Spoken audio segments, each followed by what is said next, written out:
Now, the thing with stocks like SpaceX, Anthropic, these insiders have been long for under $1 billion.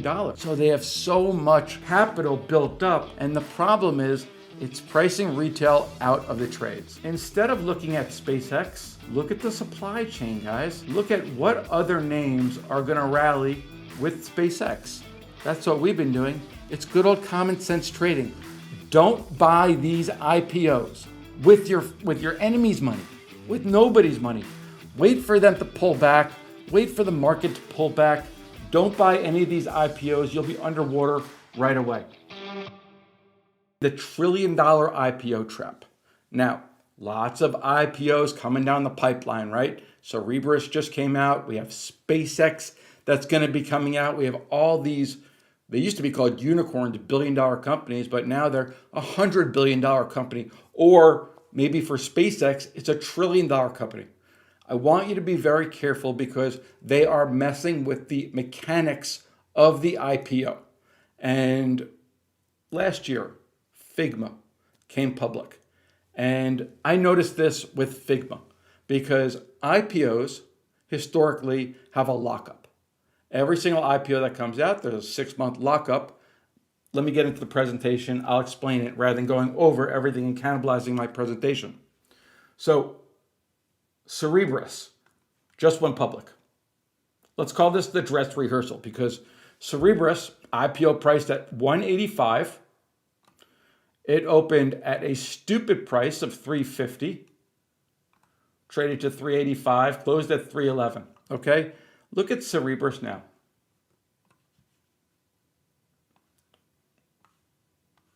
What ends up happening with these things is they go public, guys.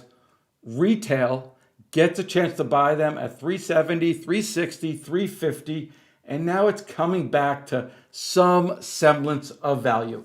We've seen this happen so many times with IPOs. So watch out because not only did these happen historically with IPOs, 2026 AI boom, but I want to show you what happened with Figma.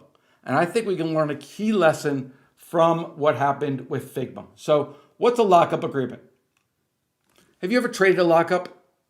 We used to trade these all the time. When there's a ton of IPOs coming out, we love to do lockups. The trade, let me explain how the trade works.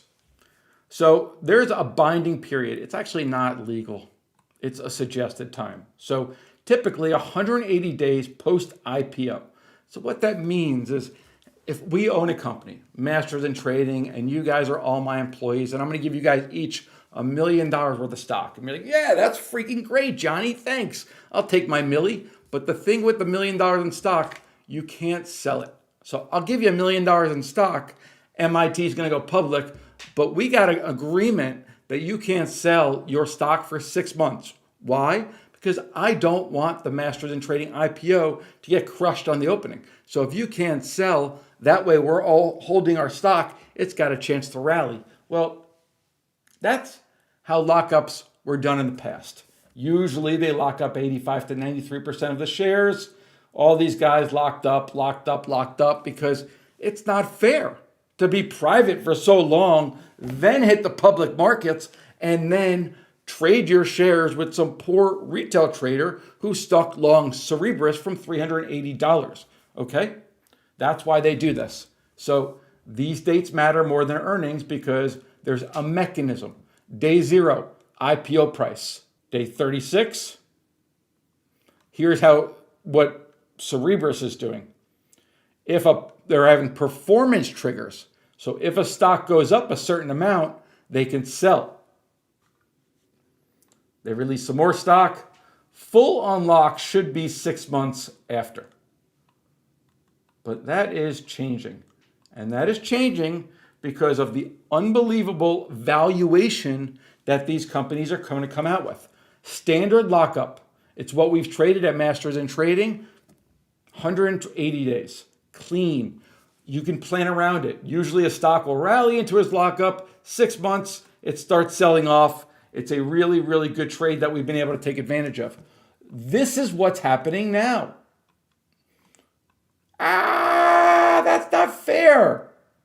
Stocks are going out. They're rallying, and now the bylaws are saying, wow, look at the performance of our stock in the first 36 days. If a stock trades 25% above your IPO price, guys, go ahead, sell it. Have some fun. Lock in that money. Well, that's not fair. Fuck it. Like, that's not fair. That's taking advantage, and we saw that in Figma, and now every other company that's IPO is doing the same thing. Figma, IPO, day one close, day one peak. They sold stock. After that, stock got absolutely crushed. Let me pull up Figma for you. They robbed us, guys. They robbed us. Not fair, not fair. That's what they did with Figma. Okay? Why did they push this out before AI? Because they knew what was happening. They knew it. Why did they sell stock? Because they knew they could sustain it going into AI. They knew what was coming. Okay? They are using retail to get out of positions. They did it with Figma. Now we have to watch out because these companies are going to go public. And yeah, they are beautiful companies. 1.75 trillion, 900 bill. Now, the problem, guys, is watch your lockup. You want to know what the insiders are doing with their positions. Now, the thing with stocks like SpaceX, Anthropic, these insiders have been long for under $1 billion. So they have so much capital built up. And the problem is it's pricing retail out of the trades. So instead of looking at SpaceX, look at the supply chain, guys. Look at what other names are going to rally with SpaceX. That's what we've been doing. It's good old common sense trading.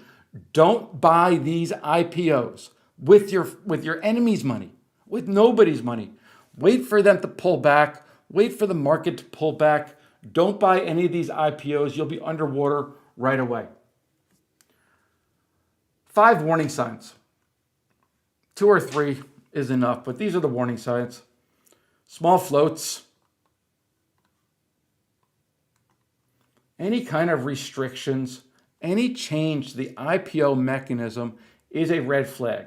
Performance-based early release triggers, they're all going to have them because retail is rushing into these trades. Okay? And then obviously watch your filings, but don't buy these IPOs. They're going to be like Cerebras. They're going to be like Figma, SpaceX. Yeah, lovely company moving forward, but not at the valuation right outside the door. Okay? So 3 things. Don't buy at the open. Please don't buy on the first day. If you're lucky enough to get shares, sell them. Good for you. Bravo. Watch the lockup calendar. Always watch their lockups. Okay? Now, what I want to do, guys, is we always give a free trade whenever we get 150 likes, right? And the question, can you trade put options during the lockup? You can absolutely trade put options during the lockup. That's a big trade that we do. So looky here. On the calendar, over the next 60 days, here are 5 lockups that are actually expiring. I would not touch SpaceX available in brokerages before the IPO.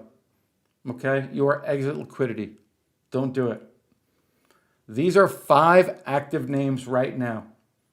We have Medline. Medline, 37, IPO to 29. Wealthfront, MLAA, CDNL, ANDG. Now, what's important are how many shares are being unlocked, because all of these shares, they can eventually sell. So think of it. Think of it that you own Medline. Maybe you're long from 15 because you've been with the company for a while. Well, they IPO at 29. It's trading at 37 6 months after the lockup. What are you going to do? You're going to probably sell, right? Yeah. So let's pull up a chart, and I'm going to show you these different names on a chart, and then we're going to find a trade for you guys. Let's look at it this way. I'm gonna go through each one. Here's what Medline looks like.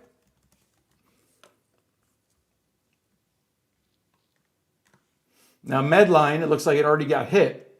Medline traded up to 50. Wow, like these are what you're looking for.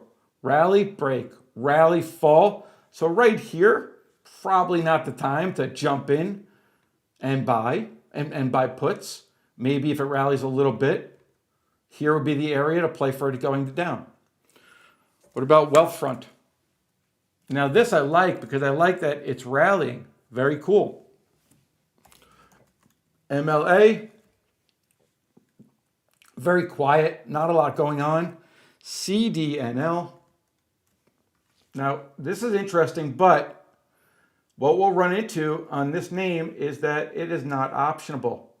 So ANDG, rallying, not optionable. CDNL, not optionable. MLAA, not optionable, but Wealth is optionable and Medline is optionable. Now, since Medline has already gotten hit, I don't like that one. Not optionable, not optionable, not optionable. I do like Wealthfront. I do like Wealthfront. Wealthfront right now is up to 55. June 10th lockup. So in the June expiry, you may consider doing a trade. I'm going to cross my fingers that there's liquidity. Doesn't look like there's great liquidity. Not horrible. Dollar bid on these 12.5 maybe. So right now, Wealth has the lockup in front of it. So there's not great liquidity. We prefer a little bit more liquidity, but maybe this is just something that you watch. Also, kind of a bummer that there's not great liquidity, but that's out of our control. All we can do is do the analysis, do the research, which I did right here. I went through each ones, the ones that we can't do because they're not optionable, fine. Well, WLTH is the best trade. Now, can we execute that trade? So yeah, the trade of the day, I like these 12.5s, whatever you can get in, 23 days until expiration. We do have an IPO lockup, but more guys, the reason for me doing this presentation was to get you guys exposure to the mechanics of how these lockups work and to understand the risks in front of you when SpaceX comes out and when OpenAI comes out. Just because you're able to trade and invest, it doesn't mean it's a good investment, even if it's a really good company, because the valuation is not there. These valuations are so gnarly right now. It's the first time we're ever having these $1 trillion IPOs. Let them breathe. Retail traders, look in the supply chain, look for smaller investments to take advantage of these really, really big moves. Okay?